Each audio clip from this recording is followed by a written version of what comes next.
Hello guys, welcome to temple tour. This is Krishna జాజం. ఈ రోజు మన టెంపుల్ టూర్ లో భాగంగా మనం అరుణాచలాన్ని అయితే చూపించబోతున్నాం అనమాట. నాకు బాగా కావాల్సినటువంటి ఒక ప్రొఫెసర్ నన్ను రిక్వెస్ట్ చేశారనమాట. అందరూ అరుణాచలం గురించి ఎక్స్ప్లోర్ చేస్తారు అని అరుణాచలం సంబంధించినటువంటి హిస్టరీ కూడా నాకు కావాలి, సో మీరు ప్రొవైడ్ చేయగలరని అన్నారు.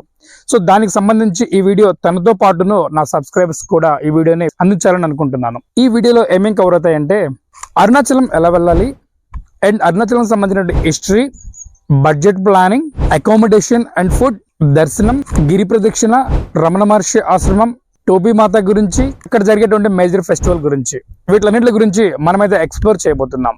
ముందుగా ఈ వీడియోలో హిస్టరీ గురించి మాట్లాడుకుందాం. అరుణాచలాన్ని తెలుగువారు అరుణాచలం అని అంటారు అండ్ తమిళ్ వాళ్ళు తిరువన్నమలై అని అంటారు. బట్ తిరువన్నమలై అన్న అరుణాచలం అన్న రెండు కూడా ఒకటే నేమ్. అరుణాచలం హిస్టరీ ఏంటంటే బ్రహ్మ విష్ణువు వాళ్ళిద్దరిలో ఒకళ్ళు పోటీ పడుతూ ఉంటారు, నేనే గొప్ప అని. ఇది గమనించినటువంటి పరమశివుడు అగ్నిశిలలాగా వాళ్ళ ముందు నించుని పోతాడు. అంటే స్కైకి ఎర్త్ కి ఒక పెద్దల స్తంభం లాగా నించుని పోతాడు. అది చూసినటువంటి ఈ బ్రహ్మ విష్ణువు, బ్రహ్మ అనే పర్సన్ హంసవాహనం వేసుకుని టాప్ కు వెళ్తాడు. ఆ యొక్క పోల్ ఎంత హైట్ ఉందో తెలుసుకుందామని. విష్ణువు వరాహ అవతారంలో పాదాల వైపుకి కింద వైపుకి వెళ్తాడు. సో వీళ్ళు ఎంత దూరం ట్రావెల్ చేసినా సరే వాళ్ళు తన టాప్ కి రీచ్ అవ్వలేరు, విష్ణు వచ్చేసి బాటమ్ రీచ్ అవ్వలేరు. సో ఇది గమనించినటువంటి వీళ్ళిద్దరు కూడాను ఆలోచించుకుని ఈ ప్రపంచంలో పరమశివుడి కంటే గొప్ప వ్యక్తి ఇంకొక వ్యక్తి లేడు అని నిర్ధారించుకుని అప్పటి నుంచి పూజలు చేయడం మొదలు పెడతారు. ఈ ప్రొసెసర్ మొత్తం అరుణాచల కొండ మీద జరిగింది కాబట్టి దాన్ని అంత మహిమానిత్యం గలటువంటి కొండగా క్రియేట్ చేస్తారు. నిజానికి ఇక్కడ దర్శనం చేసుకుంటే వచ్చేటువంటి పుణ్యం కంటే కూడాను ఈ గిరి ప్రదక్షిణ చేయడం వల్ల వచ్చేటువంటి లాభాలే ఎక్కువ ఉన్నాయని అరుణాచల మహత్యం చెప్తుంది. కార్తీక మాసంలో 10 రోజులు కార్తీక పండుగ మహోత్సవాల్లాగా చేసుకుంటారు. ఇక్కడ కార్తీక మాసంలో కృత్రిమ నక్షత్రం రోజున శివుడు విష్ణుకి బ్రహ్మకి ముందుగా కాంతి స్తంభం లాగా నించున్నాడు కాబట్టి ఆ రోజుని కార్తీక మాసంగా తీసుకుంటారన్నమాట. ఆ రోజు నుంచి జ్యోతి వెలిగించడం మొదలు పెడతారు. ప్రతి కార్తీక మాసంలో అరుణాచలం గిరిపైన అంటే కొండపైన ఒక జ్యోతిని వెలిగిస్తారు. ఇది 10 రోజుల వరకు వెలుగుతూ ఉంటుంది. అసలు ఈ అరుణాచలం ఏంటి, ఈ అరుణాచలం ఇక్కడ ఎందుకు వెలిసింది, దీనికి సంబంధించిన హిస్టరీ ఏంటంటే ఈ అరుణాచలం దక్షిణ భారతదేశంలోని తమిళనాడు రాష్ట్రంలో ఉంది. 25 ఎకరాల అయినటువంటి సువిశాలమైనటువంటి ప్లేస్ లో ఈ అరుణాచలం అయితే ఉందన్నమాట. ఈ అరుణాచలంకి వెళ్ళడానికి 2 తెలుగు రాష్ట్రాల నుంచి ఫెసిలిటీస్ అయితే అవైలబుల్ గా ఉన్నాయి. సో ట్రైన్ ఫెసిలిటీ గురించి మాట్లాడుకుంటే హైదరాబాద్ నుంచి మాత్రమే మన 2 తెలుగు రాష్ట్రాలకి ఒక డిమెరిట్ ఏంటంటే అరుణాచలం డైరెక్ట్ గా కనెక్ట్ అవ్వడానికి సింగిల్ ట్రైన్స్ మాత్రమే అవైలబుల్ గా ఉన్నాయి అనమాట. మనం ఆంధ్రప్రదేశ్ లొకేషన్ తీసుకుంటే విజయవాడ నుంచి మొదలుకుంటే ఒక ట్రైన్ మాత్రమే అవైలబుల్ గా ఉంది. అండ్ సికింద్రాబాద్ నుంచి తెలంగాణ సికింద్రాబాద్ నుంచి తీసుకుంటే మనకు ఒక ట్రైన్ మాత్రమే ఫెసిలిటీ అవైలబుల్ గా ఉంది. ఏ ట్రైన్ లో మీరు కనెక్ట్ అయినా సరే, ఫర్ ఎగ్జాంపుల్ మీరు విజయవాడ నుంచి కనెక్ట్ అయినట్టయితే విజయవాడ నుంచి ఒంగోలు మీదుగా గూడూరు దగ్గర నుంచి మనకి కట్పాడి జంక్షన్ మీదుగా తిరువన్నమలై అయితే రీచ్ అవుతాం అనమాట. అండ్ సికింద్రాబాద్ నుంచి బయలుదేరితే సికింద్రాబాద్ నుంచి కూడా కర్నూలు రూట్ మీదుగా సేమ్ లొకేషన్స్ ని కట్పాడి లొకేషన్స్ ని మనం అయితే రీచ్ అవుతాం అనమాట. నుంచి మనం ప్రారంభించినా సరే మన యొక్క జర్నీని టెంపుల్ కి రీచ్ అవడానికి వెళ్ళేటువంటి ప్లేసెస్ మొత్తం సేమ్ అనమాట.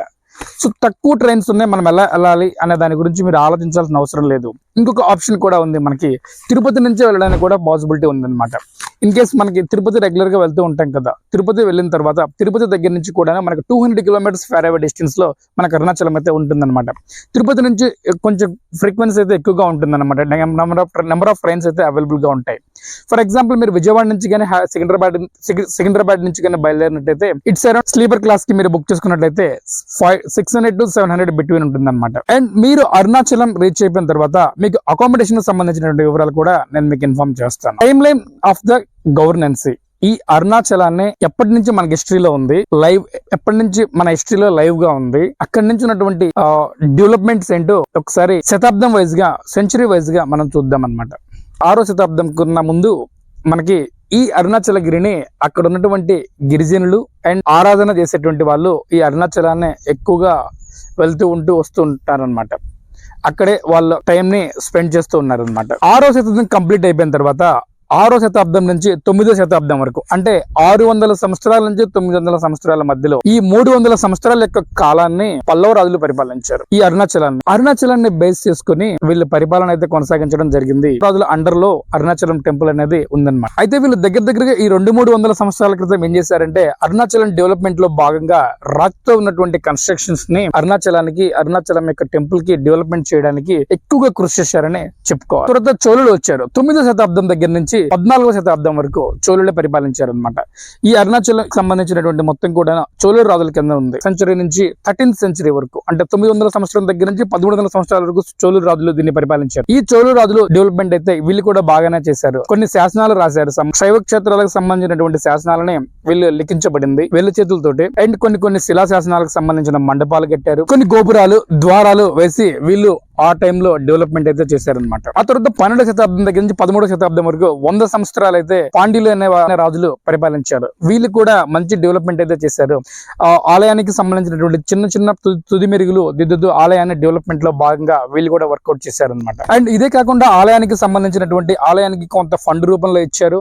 అండ్ వాళ్ళ ఆలయానికి కొన్ని గోవుల్ని కూడా ఇవ్వడం వల్ల దాని నుంచి వచ్చిన ఆ గోవుల నుంచి వచ్చినటువంటి నెయ్యిని తీసుకొని ధూప నైవేద్యాలు చేయడానికి, స్వామివారికి అవసరమైనటువంటి కార్యక్రమాలకు వాడుకోవడానికి వీలుగా ఉండేలాగా వీళ్ళు ఏర్పాటు చేశారు. ఆ తర్వాత 13వ శతాబ్దం దగ్గర నుంచి 16వ శతాబ్దం వరకు విజయనగర సామ్రాజ్యం రాజులు ఈ ఆలయాన్ని వాళ్ళ అండర్ లో ఉందన్నమాట. వాళ్ళు కూడా మేజర్ డెవలప్మెంట్ అయితే చేశారు. టెంపుల్ కు ఉన్నటువంటి మెయిన్ ఈస్ట్ రాజగోపురం ఏదైతే ఉందో చాలా హైయెస్ట్ 216 అడుగులు ఉన్నటువంటి హైట్ లో ఉన్నటువంటి ఒక ఈస్ట్ రాజగోపురాన్ని తూర్పు వైపున ఉన్నటువంటి రాజగోపురాన్ని వీళ్ళు కన్స్ట్రక్ట్ అయితే చేయడం జరిగింది వీళ్ళ హయాంలోనే. ఇది దగ్గరగా 11 ఫ్లోర్లతో కన్స్ట్రక్ట్ చేశారు. మీరు చూసినట్టయితే ఆకాశానికి తొచ్చుకున్నట్టుగా మీకు గోపురం అయితే కనిపిస్తుంది అనమాట. ఇంతేకాదు వీళ్ళు దీనికి సంబంధించి విజయనగర సామ్రాజ్యం వాళ్ళంటే చాలా ఎక్కువ శైవ క్షేత్రాలకు ఎక్కువ భక్తి పారవశ్యంతో ఉన్నటువంటి మెంబర్స్ అని అనుకోవాలి. ఎందుకంటే శ్రీశైలంలో కూడా తూర్పు రాజగోపురాన్ని శ్రీకృష్ణదేవరాయల వాళ్ళ హయాంలోనే కట్టారనమాట. వీళ్ళు కొన్ని రకాల కొంత మాన్యాన్ని వాళ్ళకు దగ్గర ఉన్నటువంటి కొంత భూమిని టెంపుల్ కి డొనేట్ చేశారు. దాని నుంచి వచ్చినటువంటి శిస్తుతోటి టెంపుల్ డెవలప్మెంట్ కి వాడుకున్నారు. అండ్ దాంతో పాటు కొన్ని రకాల కాళ్ళ మండపాలకు కూడా కన్స్ట్రక్ట్ చేశారు. అండ్ పెళ్లిళ్ళు చేసుకోవడానికి వీలుగా ఉండేలా కళ్యాణ మండపాలు కట్టారు. అండ్ దేవుడికి సంబంధించినటువంటి కొన్ని నగలు కూడా సమర్పించారు. శైవ క్షేత్రాలకు సంబంధించినటువంటి ఆచార వ్యవహారాలన్నీ కూడా వీళ్ళ అండర్ లోనే ఉన్నాయి. వీళ్ళన్నీ కూడా ఏర్పాట్లు చేశారు. అండ్ 16 నుంచి 17వ శతాబ్దం వరకు విజయనగర సామ్రాజ్యంలో ఉన్నటువంటి సామంత రాజులు ఎవరైతే ఉన్నారో గంగి నాయక పాలన ఆధ్వర్యంలో ఇక్కడ కూడా సేమ్ కైంకర్యాలు నెరవేర్చారనమాట. ఇది సిస్టమేటిక్ గా ఏదైతే శైవ క్షేత్రాలకు సంబంధించినటువంటి సిస్టమ్ ఏదైతే ప్రొసీజర్ ఉందో దాన్ని కంప్లీట్ గా ఫాలో అయ్యారనమాట. వీళ్ళు కూడా ఈ టెంపుల్ కి సంబంధించినటువంటి మంచి డెవలప్మెంట్ అయితే చేశారు. అండ్ కార్యనిర్వహణకి అంతకు ముందున్నటువంటి సిస్టమ్ ప్రకారమే వాళ్ళు మెయింటైన్ చేశారు. వీళ్ళు 100 సంవత్సరాలు మాత్రమే వీళ్ళు కూడా వీళ్ళ అండర్ లో ఈ టెంపుల్ ఉందన్నమాట. ఆ తర్వాత 17-18 శతాబ్దంలో మొఘల్ రాజులు అండ్ మరాఠాలకు సంబంధించినటువంటి ఛత్రపతి శివాజీ యుగంగా నడిచిందనమాట. ఈ టైంలో అద్భుతమైన మేజర్ చేంజెస్ అయితే ఇక్కడ మనకు కనిపిస్తుంది అనమాట. దగ్గర 17-18 శతాబ్దంలో end of the 16th century and end of the 18th century మధ్యలో ఉన్నటువంటి డెవలప్మెంట్ భాగంలో మొఘలులు ఎక్కువగా పరిపాలించారు. అంటే ముస్లిం కమ్యూనిటీకి సంబంధించినటువంటి కింగ్డమ్ ఫ్యామిలీ వాళ్ళు ఈ ప్రాంతాన్ని అయితే తీసుకున్నారనమాట. అక్కడి నుంచి ఆ తర్వాత 17th సెంచరీలో శివాజీ మహారాజ్ తన ఆధీనంలోకి ఈ ఆలయాన్ని తీసుకుని ఈ ఆలయానికి సంబంధించినటువంటి మేజర్ డెవలప్మెంట్స్ అయితేనేమి కొంత మాన్యాన్ని 1,00,000 ఆవుల మందిని కూడా ఈ దేవాలయానికి సమర్పించడం జరిగింది. 18th సెంచరీ కంప్లీట్ అయిపోయిన తర్వాత బ్రిటిష్ యుగంలోకి వెళ్ళిపోయాము మనము. ఈ యుగంలో బ్రిటిష్ వారి ఆధీనం కింద ఈ తిరువన్నమలై టెంపుల్ అయితే ఉందన్నమాట. ఈ తిరువన్నమలై టెంపుల్ లో బ్రిటిష్ వారి పాలనలో చెప్పుకోదగ్గ డెవలప్మెంట్ అనేది కనిపించలేదు, కానీ డిస్టర్బ్ కూడా అవ్వలేదన్నమాట. ఎప్పుడైతే మనకు 1947 స్వాతంత్రం వచ్చిన తర్వాత తమిళనాడు గవర్నమెంట్ ఎండోమెంట్ డిపార్ట్మెంట్ లో ఈ ఆలయాన్ని కలుపుకోవడం జరిగింది. అప్పటి నుంచి అందరికీ కూడా అందుబాటులో ఉండేలాగా అండ్ అద్భుతమైన అడ్మినిస్ట్రేషన్ ని కూడా ఇవ్వగలుగుతుంది అనమాట. చోళ రాజులు, పాండ్యాలు, విజయనగరం సామ్రాజ్య రాజులు అండ్ నాయక్ ఫ్యామిలీకి సంబంధించినటువంటి వాళ్ళు వీళ్ళందరూ కూడా హిందుత్వానికి శైవ క్షేత్రాలకు సంబంధించినటువంటి మంచి అభిమానం ఉన్నటువంటి శైవులకి మంచి అభిమానం ఉన్నటువంటి రాజులుగా వీళ్ళందరూ కూడా టెంపుల్స్ ని డెవలప్మెంట్ చేసుకుంటూ ముందుకు వెళ్ళిపోయారు. వీళ్ళతో పాటు టెంపుల్ ని డిస్ట్రాక్ట్ చేయడానికి కూడా కొంతమంది రాజులు అయితే సన్నాహాలు చేసి ఏర్పాట్లు అయితే చేశారు. వాళ్ళ గురించి మనం ఎంత తక్కువ మాట్లాడుకుంటే అంత మంచిది. ఒక చిన్న స్టేట్మెంట్ లో మాట్లాడుకుంటే 13th and 14th సెంచరీలో ఢిల్లీ సుల్తాన్లు, మీకు తుగ్లక్ ఐడియా ఉండుంటారు. తుగ్లక్ పరిపాలనలో కంప్లీట్ గా తిరువన్నమలైలో 2 మసీదులు అయితే ఏర్పాటు చేశారు. ఆ తర్వాత 17వ శతాబ్దంలో మొఘల్ సామ్రాజ్యం వాళ్ళు ఈ తిరువన్నమలైని కైవసం చేసుకున్నారు. కైవసం చేసుకోవడంతో పాటును టెంపుల్ ని డిస్టర్బ్ కూడా చేశారు. కొంతవరకు డిస్టర్బ్ చేయడంతో పాటు 2 మసీదులు కూడా కట్టారు. ఆ దేశానికి హిందుత్వాన్ని బ్రతికించినటువంటి నాయకుడు మన ఛత్రపతి శివాజీ మహారాజ్ గారు వచ్చారనమాట 17వ శతాబ్దంలో. ఆయన వచ్చిన తర్వాత తిరువన్నమలై టెంపుల్ కు సంబంధించినటువంటి ప్లేస్ లో మసీదుని ఏర్పాటు చేశారు. ఆ మసీదుని అక్కడి నుంచి తొలగించి స్వామివారికి యథావిధిగా అంతకు ముందు ఉన్నటువంటి హిస్టరీ ప్రకారం ఏవైతే పూజా కార్యక్రమాలు, పండుగలు, ఫెస్టివల్స్ అన్ని ఉన్నాయో అవన్నీ కూడా సక్సెస్ఫుల్ గా పాత సాంప్రదాయ పద్ధతి ప్రకారం జరిగేలాగా ఏర్పాటు చేశారు. ఇది ఒక అద్భుతమైన యుగంగా చెప్పుకోవాలి. అప్పుడు దాకా రకరకాల డెవలప్మెంట్ లో ఉన్నటువంటి ఈ టెంపుల్ ని ఇస్లామిక్ స్ట్రక్చర్ గా మార్చేసేసి కొంత డిస్టర్బ్ అయితే చేశారనమాట. రకరకాల డిస్టర్బెన్స్ అయితే క్రియేట్ చేశారు. ఇస్లామిక్ స్ట్రక్చర్ ని అక్కడ డెవలప్మెంట్ అయ్యేలాగా చూశారు. ఆ తర్వాత ఛత్రపతి శివాజీ మహారాజ్ వచ్చిన తర్వాత మళ్ళీ హిందూ ధర్మం ప్రకారం ఎలాంటి కైంకర్యాలు అయితే స్వామివారికి జరగాలో అవన్నీ కూడా సిస్టమాటిక్ గా రన్నింగ్ అని అనమాట. Once news reached Chhatrapati Shivaji that a temple at Thiruvannamalai in Tamil Nadu had been destroyed and a mosque built over it. Shivaji personally went to Thiruvannamalai, destroyed the mosque, rebuilt the Shiva temple. Shivaji destroyed these two mosques, restored the pagoda of Shivan, and built a staircase around the mandapam of a 1,000 pillars with the bricks that came from the demolition of the mosques. In the mandapam, and I'm quoting directly, he brought from Maharashtra 100,000 cows for the installation of the Shivalingam and performed the consecration ceremony. It is he who instituted the festival named Kartik Deepam on the hill. So ఇది guys temple కి సంబంధించినటువంటి వివరాలు అనమాట. 2024 వరకు complete గా ఉన్నటువంటి structure ఇది. ఈ స్ట్రక్చర్స్ లో రకరకాల మెంబర్స్, రకరకాల కమ్యూనిటీకి సంబంధించినటువంటి వాళ్ళు వచ్చారు వాళ్ళకి వచ్చినటువంటి డెవలప్మెంట్ చేశారు, కొంతమంది డిస్టర్బ్ చేశారు. బట్ ఏమి చేసినా సరే మన దగ్గర ఉన్న చరిత్ర ప్రకారం 800 సంవత్సరాల దగ్గర నుంచి ఇప్పటి వరకు చరిత్రలో మన దగ్గర ఉన్నటువంటి రికార్డు ప్రకారం అయితే ఉంది తిరువన్నమలైకి సంబంధించినటువంటిది. ఈ తిరువన్నమలై చెన్నైకి 216 కిలోమీటర్ల దూరంలో ఉంది, బెంగళూరుకి 210 కిలోమీటర్లో ఉంది, తిరుపతికి 230 కిలోమీటర్ల దూరం ఉంది. మన బెంగళూరు నుంచి వెళ్ళినా, చెన్నై నుంచి వెళ్ళినా, తిరుపతి నుంచి వెళ్ళినా, ఏ లొకేషన్స్ నుంచి మనం రీచ్ అవ్వాలనుకున్నా 200 కిలోమీటర్స్ రేడియన్స్ లోనే ఉందన్నమాట. తిరువన్నమలైకి సంబంధించి అసలు విషయానికి వద్దాం. అకామిడేషన్ అనేది ఇక్కడ ఎక్కడ పెడితే అక్కడ మనం అయితే తీసుకోవడం అంత కరెక్ట్ గా అయితే ఉండదు. 2 టైప్స్ ఆఫ్ అకామిడేషన్ లో ఉంటుంది. ఒకటి స్నానం వరకు చేసేసి రెడీ అయిపోయి వెళ్ళిపోవడం అనేది ఒకటి, అండ్ సెకండ్ అకామిడేషన్ వచ్చేసి రూమ్ తీసుకోవడం అనమాట. ఇక్కడ స్నానం వరకు చేసేసి వెళ్ళిపోతే హెడ్ కాస్ట్ తీసుకుంటారు. పర్ పర్సన్ కి 500 నుంచి 600 వరకు కూడా ఛార్జ్ చేస్తారు కొన్ని చోట్ల, అండ్ కొన్ని చోట్ల వచ్చేసేసి 200 to 300 మాత్రమే ఛార్జ్ చేస్తారు అనమాట. సో మేము ముగ్గురు మాత్రం బయలుదేరడం వల్ల ముగ్గురిమే ఒక రూమ్ అయితే తీసుకున్నాము. అండ్ మేము తీసుకున్నటువంటి రూమ్ ఇదన్నమాట, DSM లాడ్జ్. ఇది మీకు గమనిస్తున్నారా, టెంపుల్ యొక్క రాజగోపురానికి కరెక్ట్ గా 200 మీటర్స్ డిస్టెన్స్ లో ఎదురు స్ట్రైట్ లైన్ లో ఉందన్నమాట. ఈ టెంపుల్ యొక్క కంప్లీట్ ల్యాండ్ మార్క్ మీకు కావాలి అని అంటే ఎదురుగా ఉన్నటువంటి శ్రీ రమణ హాస్పిటల్, మీకు చూస్తున్నటువంటి మీ రమణ హాస్పిటల్ పక్కన మనం ఉన్నామన్నమాట. దానికి ఆపోజిట్ లైన్ లో ఉంటుంది DSM లాడ్జ్ అనేది. ఒకసారి లాడ్జ్ కూడా ఎక్స్ప్లోర్ చేసి చూద్దాం. లాడ్జ్ అనేది చాలా ప్రీమియం గా అయితే లోపలగా లేదు, అండ్ నార్మల్ గా ఉంది, అండ్ కంఫర్ట్ గానే ఉందన్నమాట. మేము 3 మెంబర్స్ జాయిన్ అయ్యాం కాబట్టి 3 మెంబర్స్ కావాలన్నటువంటి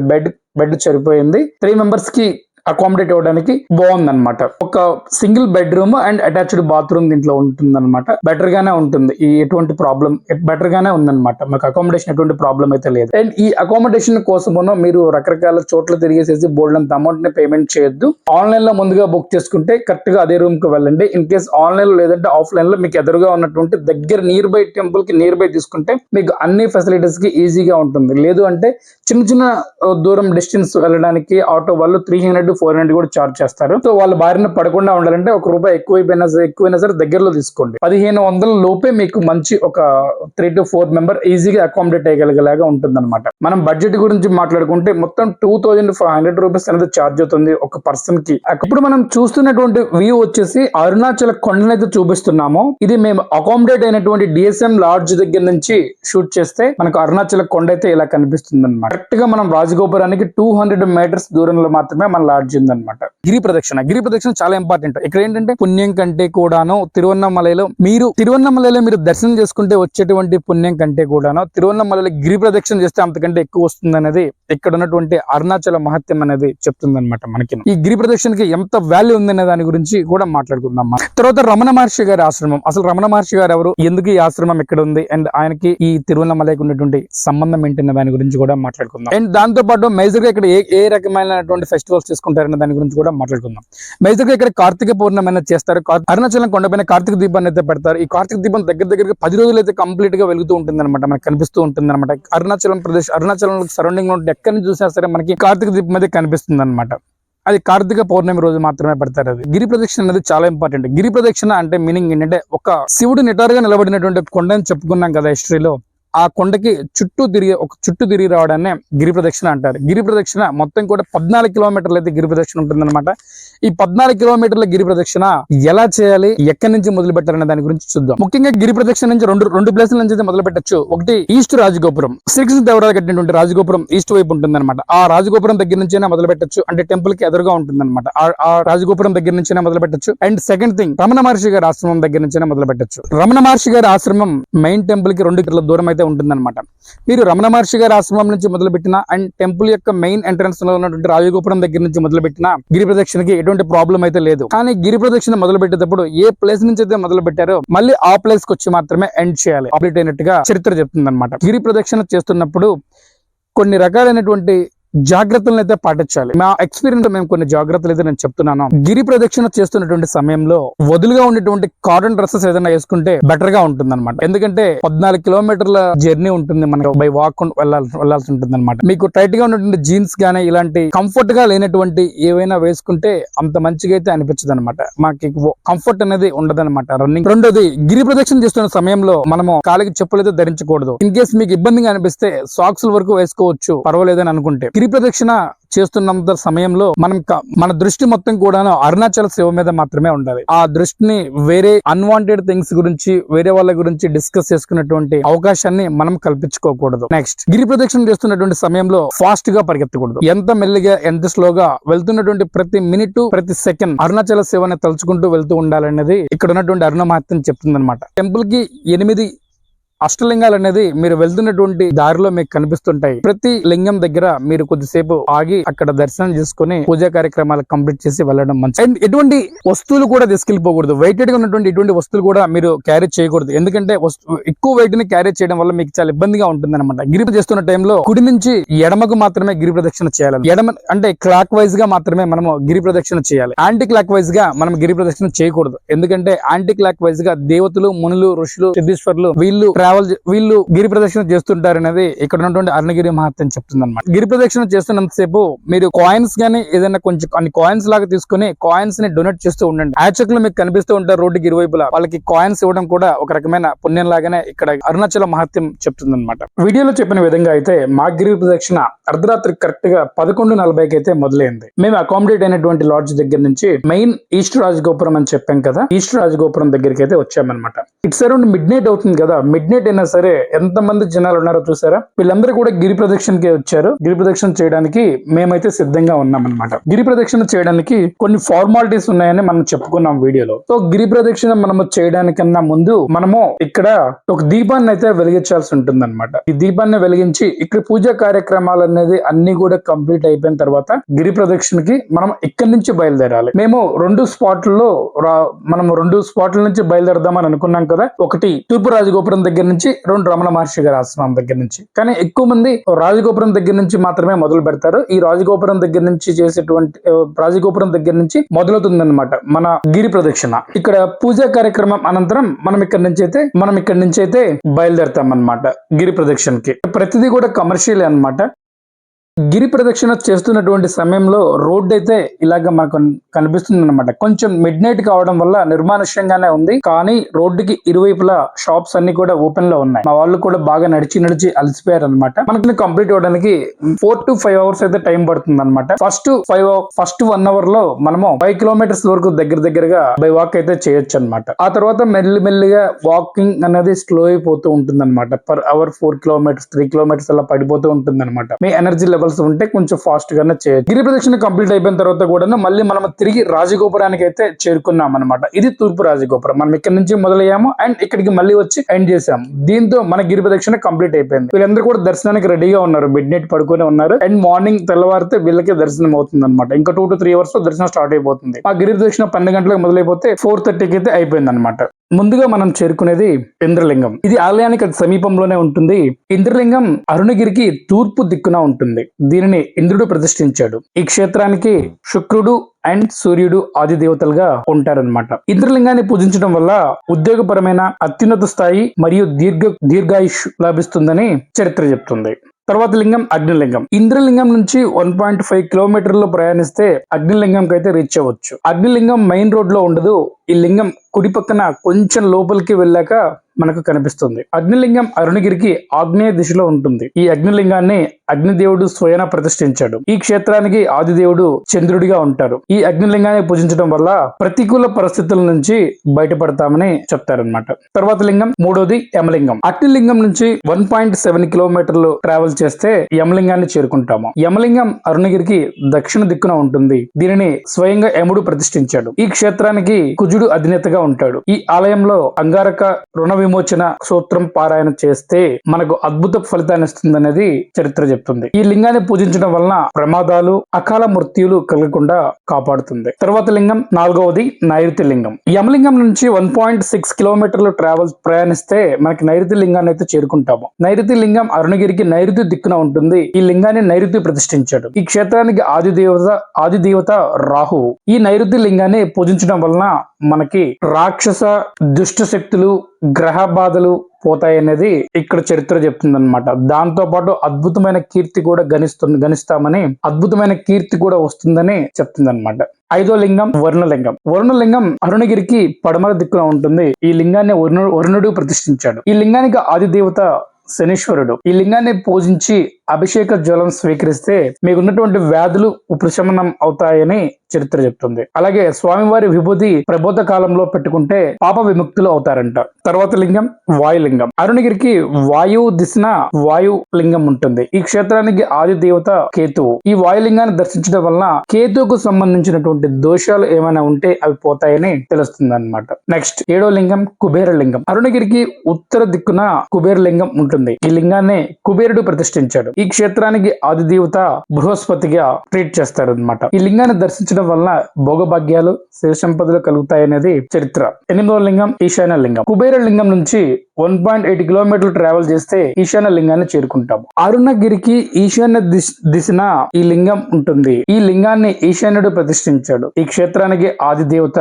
బుధుడు. ఈ లింగం దర్శించడం వలన సంసారం, ఉద్యోగంలో ఉన్నత స్థాయిలు అండ్ వ్యాపారం సమస్యలు తొలగిపోతాయనేది ఇక్కడ దర్శించుకోవడం వల్ల వచ్చేటువంటి లాభాలని చెప్తారు. ఇక్కడ నుంచి 1 పాయింట్ అంటే లాస్ట్ ది ఈశాన్య లింగం నుంచి 1 కిలోమీటర్ ప్రయాణం చేస్తే అరుణాచలం మెయిన్ టెంపుల్ కి అయితే చేరుకుంటాం. ఇంతటితో గిరి ప్రదక్షిణ ముగిస్తుంది. మన గిరి ప్రదక్షిణ కంప్లీట్ అయిపోయింది అండ్ స్నానం చేసేసి రెస్ట్ తీసుకొని మనం అయితే బయలుదేరాము దర్శనం వెళ్ళడానికి. ఇది దర్శన క్యూ లైన్ లో అనమాట. అండ్ ఇది టెంపుల్ లోపల ప్రెమిసెస్ అనమాట. ఇది ఇక్కడ బారికేడ్స్ కట్టేసేసి మొత్తం కూడాను మన టెంపుల్ లో ఉన్నట్టుగానే క్యూ లైన్ పెట్టారు. అండ్ టెంపుల్ లో 1000 కాళ్ళ మండపాన్ని ఇప్పుడు మనం చెప్పుకున్నటువంటి 1000 కాళ్ళ మండపం అనమాట. ఇది శ్రీకృష్ణదేవరాయ హయాంలో డెవలప్ అయినటువంటి 1000 పిల్లర్స్ అనమాట. ఇక్కడ తిరువన్నమలలో ఫోన్ కి అవకాశం ఇచ్చారు కదండి. మనం ఎక్కడ పడితే అక్కడ తీస్తే బాగోదు. ఇక్కడ చాలా మంది అయితే ఫోన్ అయితే యూజ్ చేస్తున్నారు, కాల్స్ మాట్లాడుతున్నారు అండ్ షూట్ కూడా చేస్తున్నారు. సో మనమైతే గర్భగుడిలో మినహాయించి రిమైనింగ్ టైం లో అయితే మనమైతే షూట్ చేసుకున్నాము, కొన్ని చూపించామన్నమాట. దర్శనం కంప్లీట్ అయిపోయి బయటకు వచ్చాము. మాకు దర్శనం కంప్లీట్ అవ్వడానికి దగ్గరగా 1.5 hours అయితే టైం పట్టింది. పెద్ద టైమింగ్ కాదు, ఇది చాలా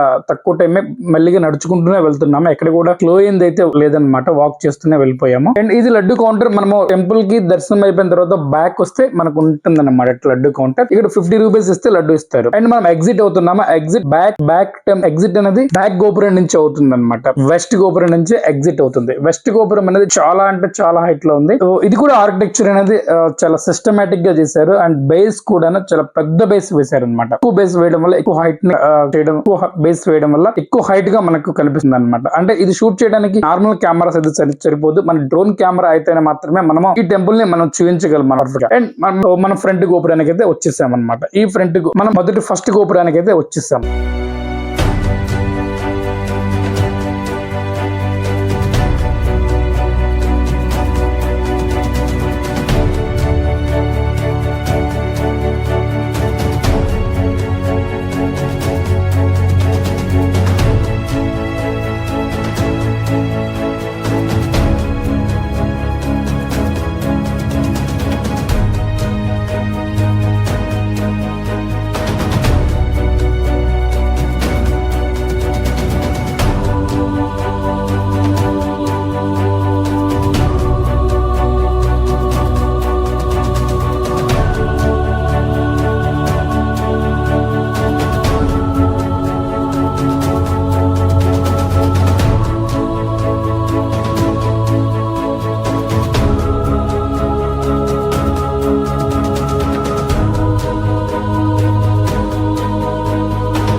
హోప్ గైస్ ఈ వీడియో ఇంతటితో ఎండ్ చేద్దాం. చాలా లెందీగా ఉంది. అండ్ రామగారి ఆశ్రమం గురించి అండ్ టోబీ మాత గురించి నెక్స్ట్ వీడియోలో అయితే మనం చూద్దాం. ఎందుకంటే ఒక వీడియోలో చాలా లెందీగా అనిపిస్తుంది అనమాట మనకి. ఈ వీడియో మీకు నచ్చింది అనుకుంటున్నాను. నచ్చితే లైక్ అండ్ సబ్స్క్రైబ్ చేయండి. అండ్ మరికొంతమందికి అవేర్నెస్ కోసం షేర్ చేయండి. ఇలాంటి టెంపుల్ సంబంధించినటువంటి మరికొన్ని వీడియోస్ తో మళ్ళీ మీ ముందుకు వస్తాను. అందరికీ సెలవు. By by. Thank you. This is signing off Krishna jazz.